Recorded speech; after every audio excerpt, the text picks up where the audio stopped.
Hey guys, இன்னைக்கு நாம witches லவோட 8th episode பார்க்க போறோம். போன எபிசோட் கடைசியில ஹீரோயினுக்கு விதிக்கப்பட்டவன் ஹீரோ இல்ல, ரைட்டர் தான் தெரிய வந்திருக்கும். இந்த எபிசோட் ஸ்டார்டிங்ல ஹீரோயின் அந்த விஷயத்த அடக்கட சுனியக்காரி கிட்ட போய் சொல்றா. ஆள் மாறினா என்ன, நமக்கு தான் பவர் கிடைச்சிச்சேன்னு தான் ஹீரோயின் நினைச்சிட்டு இருக்கா. ஆனா இந்த அம்மா இவளை நல்லா குழப்பி விட்டுடுது. நீ மனுஷங்களை நம்புறியா? மனுஷங்களுக்கு பிடிக்காத விஷயம் என்ன தெரியுமா? அவங்கள மாதிரி இல்லாம வித்தியாசமா இருக்கிறது தான். அதுவும் குறிப்பா சொல்லணும்னா நம்மள மாதிரி சூனியக்காரிங்க. நீ எப்போ சூனியக்காரின்னு அவனுக்கு தெரிய வருதோ அப்பதான் மனுஷங்களோட உண்மையான முகம் உனக்கு தெரிய வரும். எல்லாம் தெரிஞ்சும் உன்னை அவன் விரும்பான்னு நினைக்கிறியா? அப்படியே நீ அவன்கிட்ட சூனியக்காரின்னு சொல்லாம மறைச்சிட்டு இருந்தாலும் சந்தர்ப்ப சூழ்நிலைகள் அவனை சோதிக்கும். உன் பவர் திரும்ப போறதுக்கும் வாய்ப்பு இருக்கு. அவன் உனக்குன்னு விதிக்கப்பட்டவனும் கிடையாது. அப்படியே ஒருவேளை நீங்க எல்லாத்தையும் சமாளிச்சு வந்தாலும் நீ ஒரு சூனியக்காரின்றது தெரிஞ்சா அவன் உன் கூட இருப்பானா? யாரையும் காதலிக்காம இருந்தானா கஷ்டம் கிடையாது. இல்லைன்னா அவ்வளவுதானே அவளை நல்லா குழப்பி விட்டுறாங்க. அவளையும் யோசிச்சு பார்த்துட்டே நடந்து வந்துட்டு இருக்கா. ஹீரோவை கழட்டி விடலான்னு முடிவு பண்ணிட்டா போல. இப்ப என்ன 2 வாட்டி கிஸ் அடிச்சிருப்போமா அப்படின்னு நினைக்கிறா. அப்புறம் இல்ல 2 வாட்டி இல்ல 3 இல்ல 4 அப்படின்னு கவுண்ட் பண்ணிக்கிட்டே இருக்கா. அவன் பில்டிங் ஓனர்னா வாடகைக்கு தங்கியிருக்காள், அதுக்கு மேல நமக்குள்ள வேற எதுவும் இல்லை அப்படின்னு மைண்டை செட் பண்ணிக்கிறா. அங்க ஹீரோ இவங்க ரெஸ்டாரண்ட் பத்தி இன்னும் நிறைய டீடைல்ஸ் கலெக்ட் பண்ணியிருக்கான். அதை பார்த்துட்டு இருக்கான். அதுவும் இப்போ உள்ளது ஹீரோயினை பத்தின டீடைல்ஸ். ஹீரோயினோட நிஜமான படிங்க அவங்க கிடையாதான். அவளோட அம்மா அப்பாவும் யாருன்னு தெரியல. திடீர்னு ஒரு நாள் அந்த ரெஸ்டாரண்ட்ல குழந்தை சத்தம் கேட்க ஆரம்பிச்சிருக்கு. அந்த குழந்தை எப்படி வந்துச்சுன்னா யாருக்குமே தெரியல. ஸ்கூல் படிக்கும் போதே அந்த சின்ன வயசுலயே ட்ரேவெல்லாம் தூக்கிட்டு டெலிவரி பண்ண போயிருவாளாம். அது சைல்டு அபியூஸ். ஆனா அப்பெல்லாம் இதை பத்தி பாட்டிகளுக்கே எதுவும் தெரியாதுன்னு பிஏ சொல்லிட்டு இருந்திருப்பான். ஆனா பிளாஷ்பேக்ல ஹீரோயின் குட்டி பொண்ணா இருந்தப்போ ட்ரேவை தூக்க போயிருப்பா. ஆனா பாட்டிங்க இதெல்லாம் பண்ணக்கூடாது, எல்லாரும் வித்தியாசமா பார்ப்பாங்க, நம்ம போய் விளையாடலாம் அப்படின்னு கூட்டிட்டு போயிருப்பாங்க. ஸ்கூல் படிக்கும்போது உள்ள ஹீரோயினை காட்டுறாங்க. ஒரு பொண்ணை 3 பொண்ணுங்க புள்ளி பண்ணிட்டு இருக்காங்க. ஹீரோயின் அப்பா அங்க வந்து அந்த பொண்ணை காப்பாத்துறா. ஹீரோயின் சொடக்கு போட்ட உடனேவே அந்த புள்ளி கேர்ள்ஸ் எல்லாமே தன்னைத்தானே அடிச்சுக்கிறாங்க. புள்ளி கேர்ள்ஸ் தான் இவளை பார்த்து பயந்து ஓடுறாங்கன்னு பார்த்தா இவ காப்பாத்துனா அந்த பொண்ணும் கூட இவளை பார்த்து பயந்து ஓடுறா. ஹீரோயின் ஹை ஸ்கூலுக்கு போறதுக்கு முன்னாடி வர 12 ஸ்கூலுக்கு வலுக்கட்டாயமா மாற்றப்பட்டிருக்கா. நிறைய வாட்டி சஸ்பெண்டும் ஆயிட்டு இருந்ததுனால ஒரு கட்டத்துல ஸ்கூலுக்கே போக முடியாம நின்னுட்டா. ஸ்கூலே முடிக்கல. இதெல்லாம் பிஏ ரிப்போர்ட்டா கொடுத்துருக்கான். ஹீரோ எல்லாத்தையுமே வாசிச்சு பார்த்துட்டு ஹீரோயின் எவ்வளவு கஷ்டப்பட்டு இருக்கா அப்படின்னு ஃபீல் பண்றான். கார்ல பிஏ கூட போகும்போது இவன் நல்லா உட்காந்துருக்கதை பார்த்த பிஏ, என்ன பாஸ் அந்த பொண்ணை பத்தி தெரிஞ்சது உங்களுக்கு ஒரு மாதிரி ஆயிட்டா? 25 வயசு தான், ஆனா அவளுக்குன்னு அப்பா அம்மா இல்ல, கூட பிறந்தவங்க இல்ல, சொந்தக்காரங்க இல்ல, ஒரு ஃப்ரெண்டு கூட இல்ல. 25 வருஷமா பாட்டிங்க கூடவே முழு நேரமா வாழ்க்கையை கழிச்சிருக்கா, ரொம்ப பாவம் அப்படின்னு சொல்றான். இப்ப திரும்ப ஹீரோயின் வளர்ந்த சீன்ஸ் கொஞ்சம் வருது. அவன் சின்ன பிள்ளையா இருக்கும்போது ஸ்கூல்ல அவன் பக்கத்துல ஒன்னா உட்காந்துட்டு இருக்க ஒரு பொண்ணை ஃப்ரெண்டு வீட்டுக்கு கூட்டிட்டு வரா. ஆனா பாட்டிங்க மனுஷங்க கூட சேரக்கூடாதுன்னு அவன் நாளையில இருந்து வேற ஸ்கூலுக்கு போக போறான்னு சொல்லி கூட அந்த பொண்ணை அனுப்பி விட்டுட்டாங்க. ஸ்கூல் படிக்கும் போதே தலையில 4-5 ட்ரே வச்சு சாப்பாடுலாம் டெலிவரி பண்றத ஒரு கோச் பார்த்துட்டு இவளை அத்லட்டாக ட்ரைனிங் கொடுக்குறேன், ஒலிம்பிக்குலாம் போவா அப்படின்னு வந்து கேட்டிருப்பாரு. அவர்கிட்ட அவன் நாளைக்கு ஃபாரின் போறா, அங்க போய் படிக்க போறா அப்படின்னு சொல்லி அவரையும் அனுப்பி விட்டுருச்சுங்க. ஒரு பையன் ப்ரப்போஸ் பண்றதுக்கு வந்திருப்பான், அவங்கிட்ட அவ செத்தே போயிட்டான்னு சொல்லி அனுப்பிடுவாங்க. இப்படிதான் ஹீரோயின் இவ்வளவு நாள் வாழ்ந்திருக்கா. ஹீரோயினை நினைச்சு ஃபீல் பண்ணிட்டே வீட்டுக்கு வந்து அவளை பார்த்ததும் பாசமா பேசுறான். ஆனா அவன் இவனை எப்படியாவது கழட்டி விடணும்னு கொஞ்சம் அவாய்ட் பண்ற மாதிரி நடந்துக்கிறா. ஹீரோவும் திரும்பவும் நான் ஏதாவது தப்பு பண்ணிட்டனோ அப்படின்னு கேட்கறான். அப்படிலாம் இல்ல சும்மா தான் அப்படின்னு சொல்ல சரி அப்செட்டா இருக்காளேன்னு ஹக் பண்ணி சமாதானப்படுத்துறான். ஆனா அவளுக்கு அந்த சூனியக்காரி சொன்னதுதான் மனசுல ஓடிட்டு இருக்கு. நீ ஒரு சூனியக்காரின்னு தெரிஞ்சாலும் அவன் கூட இருப்பானா அப்படின்னு கேட்டது ஞாபகம் வந்து அவனை தள்ளி விட்டுட்டு எனக்கு ஒரு மாதிரி இருக்கு நான் போறேன் அப்படின்னு ஓடிட்டா. ரூம்ல போய் கதவை சாத்திக்கிட்டு இதுக்கு முன்னால இருந்த பாய் ஃப்ரெண்ட் இவ்வளோ பாசமாலாம் இருக்க மாட்டான், இவன் மட்டும் ஏன் நம்ம கிட்ட இவ்வளோ பாசமா இருக்கான், இதை பார்த்து நம்ம ஏமாத்திரக்கூடாது, திரும்பவும் போன வாட்டி மாதிரி ஹேர்ட் ஆகிருவோம், ஜாக்கிரதையா இருக்கணும்னு அவளுக்கு அவளே வான் பண்ணிக்கிறா. அப்போ திடீர்னு ஹீரோ கதவை திறந்து உள்ள வந்துட்டான். ஹீரோயின் ஒரு மாதிரி பதட்டமா இருக்கிறத பார்த்துட்டு நல்லா தான் இருக்கியா அப்படின்னு தொட்டுலாம் பாக்குறான். லைட்டா உடம்பு சூடா இருக்கு, ஹாஸ்பிட்டல் போகலாம் அப்படின்னு கூப்பிடுறான். நல்லா தான் இருக்கேன், லைட்டா கோல்டு, தூங்கினா சரியாயிடும் சொல்ல மற்றவங்களை பத்தி கவலைப்படாத, உனக்கு உடம்பு சரியில்லைன்னா சரியில்லைன்னு சொல்லு, அது ஒன்றும் தப்பான விஷயம் கிடையாது. உடம்பு சரியில்லாம ஹாஸ்பிட்டல் அட்மிட் ஆகி இப்ப திரும்பவும் சாப்பாடு டெலிவரி பண்ண போயிருக்கா அப்படித்தானே அப்படின்னு கேட்க இல்ல அதனால எல்லாம் ஒன்றும் காய்ச்சல் இல்லை அப்படின்னு சொல்றா. உடனே அவன் அவளை ஹக் பண்ணிட்டு இப்படித்தான் நீ உன் வாழ்க்கை ஃபுல்லா கஷ்டப்பட்டுட்டு இருந்தியா, அதான் நான் வந்துட்டேல, இனிமே நீ கவலைப்படாத அப்படின்னு பேசிட்டு இருக்கும்போது கொசுவை சாடிக்க ஸ்ப்ரே இருக்காடி அப்படின்னு சின்ன பாட்டி சத்தம். அச்சச்சோ மாட்டிக்கிட்டே மேனா அவனை ஒரே தள்ளி விட்டுட்டா. அவன் பொத்துன்னு கீழே விழுந்துட்டு என்னடி பண்ற அப்படின்ற மாதிரியே பார்த்துட்டு இருக்க. பாட்டி கதவை திறந்துட்டாங்க. ஹீரோயின் பெட்ல ஸ்ப்ரேவோட உட்காந்துட்டு இருக்கா. ஹீரோ எங்கடான்னு பார்த்தா எப்பவும் போல கதவுக்கு பின்னால ஒழிஞ்சிருக்கான். ஹீரோயின் ஸ்ப்ரேவை பாட்டிக்கிட்ட கொடுத்து போங்க போங்க அப்படின்னு அனுப்பி வச்சிட்டா. அப்பாடா அப்படின்னு ரிலாக்ஸ் ஆனா திரும்ப கதவை திறந்து வந்துட்டாங்க. வந்து ஹீரோ வந்தானான்னு கேக்குறாங்க.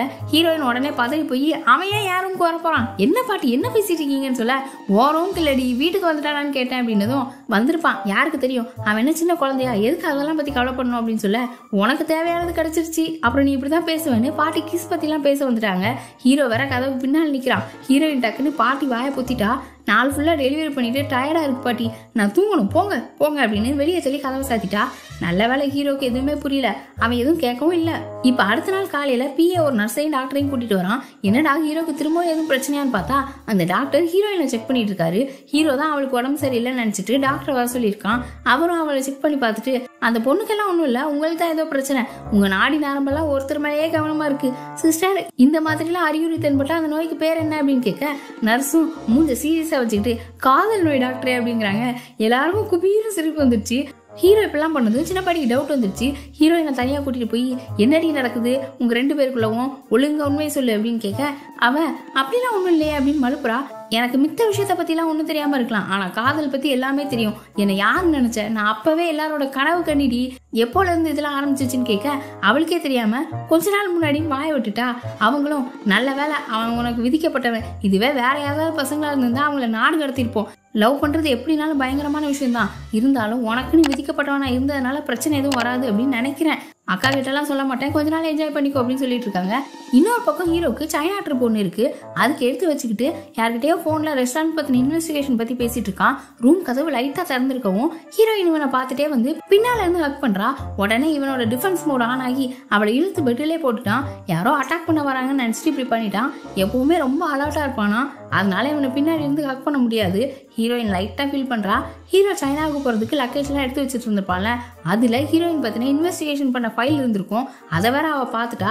என்னது இது, இதே மாதிரி ஃபைல தான் நான் போன வாட்டியும் பார்த்தேன், எங்களை பத்தின தகவலை கலெக்ட் பண்ணிட்டு இருக்கீங்க அப்படின்னு ரொம்ப கோவப்படுறா. அதுக்கு ஒரு காரணம் இருக்கு அப்படின்னு அவன் சொல்ல வரான். ஆனா அவ அவனை பேசவே இல்லை. நான் உங்களுக்கு ஏத்த பொண்ணான்னு தெரிஞ்சுக்க தானே இந்த தகவல்லாம் அப்படின்னு கோவமா வெளியே போயிட்டா. அந்த நேரம் நம்ம ரைட்டர் ரெஸ்டாரண்ட்டுக்கு வரான். முன்னெல்லாம் பாட்டிங்க இவனை பார்த்தாலே எரிஞ்சு விழுங்க. இப்போ இவன் சூப்காரணி சூனியக்காரணி இவங்களோட வாழ்க்கையை பத்தி இவன் கதை எழுதவும் இவன் அவங்களுக்கு ரொம்ப பிடிச்சி போயிடுச்சு. சிரிச்சுட்டே வர வைக்கிறாங்க. மேல போய் சாப்பிட்டுட்டே அடுத்த எபிசோட்ல என்ன நடக்கும் டிஸ்கஸ் பண்ணுவோம் அப்படின்னு மேல மாடி கூட்டிட்டு வராங்க. ஹீரோ வேற கோச்சிட்டு போன ஹீரோயினை சமாதானப்படுத்துவேன்னு வராண்டால சுத்திட்டு இருக்கான். அப்போ பாட்டிங்க ரைட்டர் கூட சிரிச்சு சிரிச்சு பேசிட்டு டைனிங் டேபிளுக்கு கூட்டிட்டு வராங்க. ஹீரோவை பார்த்ததும், வேண்டாம் வருப்பா, என்னப்பா நீனு வேலைக்கு போல அப்படின்னு கேக்குறாங்க. இவ்வளவு நாள் ஹீரோக்கு இருந்த மாதிரி அதெல்லாம் இப்போ கிடையாது. ஆனா ரைட்டருக்கு அப்படி ஒரு கவனிப்பு. இதெல்லாம் பார்த்ததும் ஹீரோ வேணும்னே போய் டைனிங் டேபிள்ல உட்காந்துக்கிட்டு, எனக்கும் சாப்பாடு எடுத்துட்டு வாங்கன்னு கேட்கறான். பாட்டிங்க உடனே, நாங்கள் இன்னைக்கு ரைட்டரை வர சொல்லி ஸ்பெஷலாக சாப்பாடு கொடுத்து அவர்கிட்ட பேசலான்னு இருக்கோம், நீங்கள் உங்கள் ரூமுக்கு போகிறீங்களா, அங்கே சாப்பாடு எடுத்துகிட்டு வரோம் அப்படின்னு சொல்ல, நம்ம அக்ரிமெண்ட்டில் என்னன்னு இருக்கு, நான் எப்போ சாப்பாடு கேட்டாலும் எங்கே உட்காந்து சாப்பிடணும்னு சொன்னாலும் நீங்கள் சமைச்சு தரணும் அப்படின்னு சொல்ல, என்ன பண்ண சேர்ந்து சாப்பிடுன்னு எடுத்துகிட்டு வந்துட்டாங்க.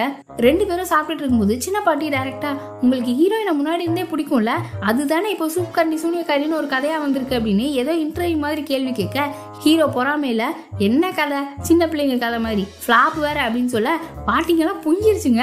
என்ன ஃபிளாப்பா, எங்களோட வாழ்க்கை கதையை எழுதியிருக்கான் அப்படின்னு பெரிய பாட்டி வேற உணர்ச்சி வசப்பட்டு உண்மையை கக்க, ரைட்டர் ஒரு மாதிரி பாக்குறான். இல்ல உன்னோட அந்த கற்பனை நல்லா இருக்குன்னு சொன்னேன்ப்பா அப்படின்னு சமாளிக்க, அவனும் ரைட்டர்களுக்கு இமேஜினேஷன் தான் முக்கியம், அது மட்டும் இல்லாம ஹீரோயினும் ஒரு சூனியக்காரி தானே அப்படின்னு அவன் வேற சொல்றான். எல்லாருமே ஷாக் ஆயிட்டாங்க. திரும்ப ரைட்டரே, கியூட்டா, அழகா, மர்மமா, அவளை பார்த்தாலே அவளுக்குள்ள நம்மளை இழுப்பாளே அப்படின்னு சொல்றான். அப்ப சின்ன பாட்டி இருந்துட்டு, உங்களுக்கு அவளை ரொம்ப பிடிக்கும் தானே அப்படின்னு கேட்க, அவன் டக்குன்னு, ஆமா அவளை பிடிச்சிருக்குன்னு அவட்டையும் ப்ரப்போஸ் பண்ணிட்டேன்னு சொல்றான். ஹீரோக்கெல்லாம் செம்ம கோவம் வருது. என் மனசுல இருக்கதை சொல்லிட்டேன், ஆனா அவ இன்னும் அதுக்கு பதில் எதுவும் சொல்லல, டைம் எடுத்து பதில் சொல்லியிருக்கேன்னு சொல்லிட்டு ஹீரோயினை வேற பார்த்து, நீ எவ்வளவு நாளா எடுத்துக்கோ அப்படின்னும் போது அவ டக்குன்னு, எனக்கு அவ்வளவு நாளா வேணாம், நான் இப்பவே ஆன்சர் சொல்றேன்னு ஹீரோவை முறைச்சு பாக்குறா. ஹீரோ மேல உள்ள கோவத்துல ரைட்டருக்கு எஸ் எதுவும் சொல்லிடுவாளுன்னு பார்த்தா நோ சொல்லிட்டா. ஹீரோக்கு சந்தோஷமா இருக்கு. ஆனா அதுக்குள்ள அவ ஹீரோவை பார்த்து, இனிமே என் வாழ்க்கையில எந்த ஆம்பளைக்குமே இடம் இல்ல, வெளியே நல்லா பாசமா பேசிட்டு நமக்கு பின்னால போய் நம்மளை பத்தி விசாரிப்பாங்க, நம்பிக்கை இல்லாதவங்க, எப்படி எல்லா மனுஷங்களுமே ஒரே மாதிரி இருக்கீங்களோ அப்படின்னு கோமா எழுந்து போயிட்டா. பெரிய பாட்டிக்கு ரொம்ப பெருமை, இப்படிதான் நீ செல்லக்குட்டி பேசணும் அப்படின்னு அவங்க முகத்துல அப்படி ஒரு பெருமை. அன்னைக்கு நைட்டு ஹீரோ ஹீரோயினுக்கு ரூமுக்கு வர சொல்லி மெசேஜ் அனுப்புறான். ஆனா அவர் ரிப்ளே பண்ணல. நீ வரியா இல்ல நான் ஒரு ரூமுக்கு வரவா அப்படின்னு கேட்க, அவர் ரிப்ளே பண்ண மாட்டேங்கிறா. சரி அவர் ரூமுக்கே போயிடலாம் அப்படின்னு கதவை திறந்தா வெளியே தான் நிக்கிறா. பேசணும்னு சொன்னல, வா பேசுவோம் அப்படின்னு 2 பேரும் ஒரு பார்க்குக்கு போறாங்க. அங்க போய் ஹீரோயின் ஹீரோ கிட்ட, சொல்லு நீ பண்ணதுக்கு ஒரு விளக்கம் கொடு, ஆனா போய் மட்டும் சொல்லாத, ஈஸியா நான் கண்டுபிடிச்சிருவேன்னு சொல்றா. ஹீரோவும் அவனோட கதையெல்லாம் சொல்ல ஆரம்பிக்கிறான். எனக்கு ஒரு 7 வயசு இருக்கும்போது என்னை யாரோ கடத்திட்டாங்க, 3 நாள் கழிச்சு நான் திரும்ப வீட்டுக்கு போயிட்டேன், ஆனா இன்னுமே குற்றவாளியை கண்டுபிடிக்கல. அது நடந்தப்போ என் கூட டிரைவரா இருந்தவருக்கு கார் ஆக்சிடென்ட் ஆகி 25 வருஷம் ஆகுது, இன்னுமே கோமால தான் இருக்காரு. கடத்தப்பட்ட 3 நாளும் எனக்கு என்ன நடந்துச்சுன்னு யாருக்குமே தெரியாது. மழை, யாரோ ஒருத்தர் என்னை கத்தி வச்சு குத்த வர்றது, ரெயின் கோட் போட்ட மாதிரி ஒரு ஆளு, உங்களோட ரெஸ்டாரண்ட் பில்டிங், இதை தவிர வேற எதுவுமே எனக்கு ஞாபகம் இல்லை.